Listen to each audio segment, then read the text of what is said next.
Ilang sandali bago naunawaan ng mga matatandang yun kung ano talaga ang ipinahihiwatig ni Demon Eye, kaya, ang Great Dragon Sparrow ay talagang nakikipagsabuatan sa Monster Organization, sila ang mga puppet master na responsable sa lahat ng kanilang kasawian, at dahil sila mismo ay walang kakayahang talunin ang mga ito, kinuha nila ang Monster Organization upang gawin yun.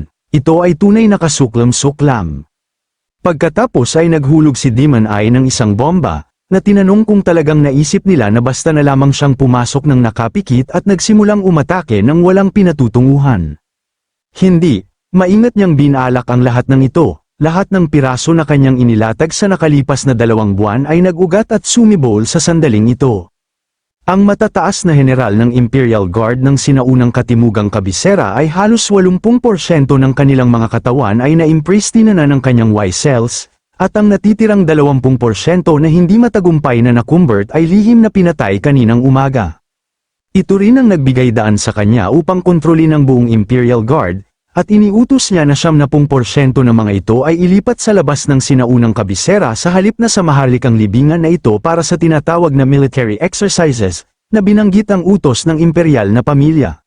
10,000 piling Imperial Guards ang lubusang walang kamalayan na kanyang winasak ang buong mataas na utos ng maharlikang pamilya ng mag-isa.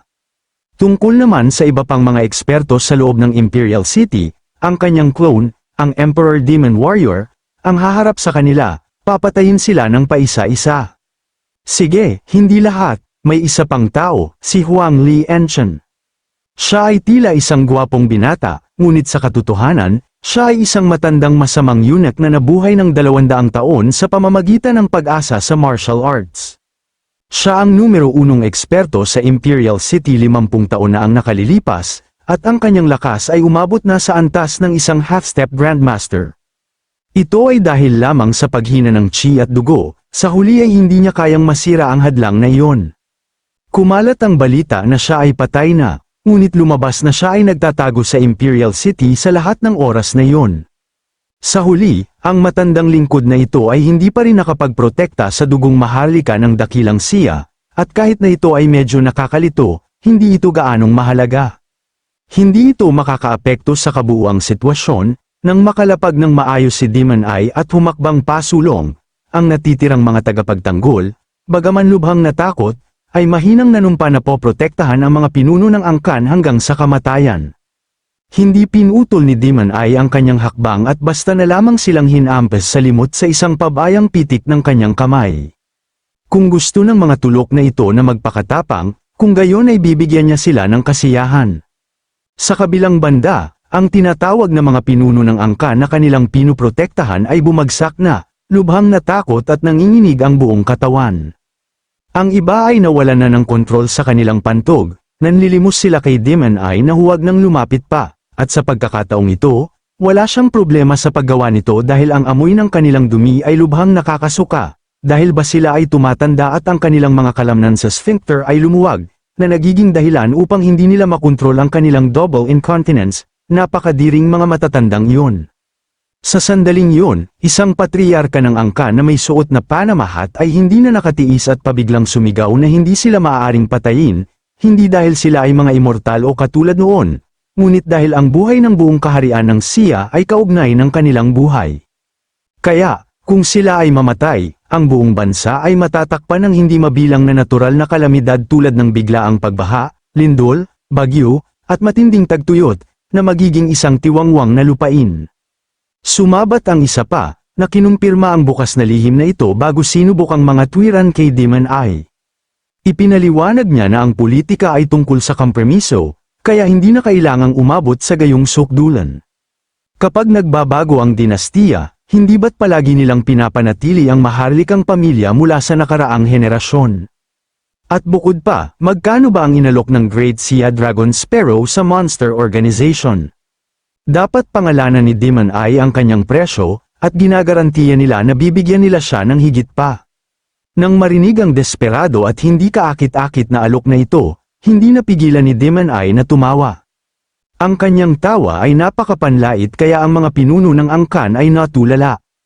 Nang matapos tumawa si Demon Eye, malamig niyang idinagdag na siya ay tamad na magpaliwanag o makipag-usap pa sa kanila. At higit pa rito, ang kanilang mga bulok na katawan ay hindi man lamang karapat-dapat na baguhin. Ang tungkulin ng isang mandirigma ay pumatay ng mga demonyong halimaw, at sa kanyang paningin, sila ay mas masahol pa kaysa sa mga demonyong halimaw na iyon. Sila ang tunay na mga demonyo, simple at malinaw. Pagkatapos, sa mismong sandaling biglang nagtipon si Demon Eye ng atomic energy sa kanyang kamay, ang mga pinuno ng angkan ay sama-samang nawalan ng malay, dahil naramdaman nila ang nakakatakot na kapangyarihan at tiyak na hindi nila ito kakayanin. Nagsimula silang sumigaw, nanlilimos kay Demon Eye na tumigil. Baliw ba siya, at alam ba niya ang kanyang ginagawa? Sila ang siyam na angkan ng dakilang dinastiyang Xia. Ang pagsira sa kanila ay tiyak na magdadala ng kapahamakan sa buong bansa kasama ang daan-daang milyong tao dito. Lahat sila ay mamamatay kasama nila. Hindi pinansin ni Demon Eye ang mga ito at winasak ang kanilang buong pag-iral sa mismong lugar gamit ang atomic beam. Isang lubusang paglilinis, tawag niya rito. Samantala, habang lumilipat ang eksena sa labas ng lungsod ng sinaunang katimugang kabisera, ang malaking palasyo sa maharlikang libingan sa itaas ng underground ancestral dragon hall ay biglang giniba ng ultimate Sunwheel Thousand Hands avatar na biglang lumitaw mula sa kawalan. At gaya ng ipinahihiwatig ng pangalan, bawat isa sa maraming kamay nito ay nakakuyom ang kanilang malalaking kamao at unti-unting sinimulang sirain ang natitirang bahagi ng buong maharlikang libingan ng walang pagsisisi. At sa sandaling yon, si Huang Lianchen, na mapagmataas tulad ng bawat miyembro ng mga maharlikang angkan na ito, ay biglang nagpakita tulad ng isang hindi inanyayahang istorbo, galit na ang pundasyon ng maharlikang pamilya na libu-libong taon ay sinisira. At wala siyang ideya kung saan nanggaling ang demonyong ito, tawag niya rito. Sa kabilang banda, nang makita niya ang matandang kinastrang aso, hindi niya napigil ang kutsain kung paano hindi nawala ang kanyang pagiging alipin kahit na mahigit 200 taon na ang lumipas. At dahil ayaw niyang kumalas, kung gayon ay masaya niya itong ipapadala sa ibaba upang ipagpatuloy ang paglilingkod sa mga matatandang linta na hindi kayang ayusin ang kanilang sariling gulo. Nakaramdam ng insulto si Huang Lianchen at inaktibo ang kanyang heavenly gang martial technique, ang Great Golden Hand. Ang Sunwheel Thousand Hands avatar ay sinalubong ang pag-atake ng harapan, na naghagis ng hindi mabilang na mga atake sa isang iglap.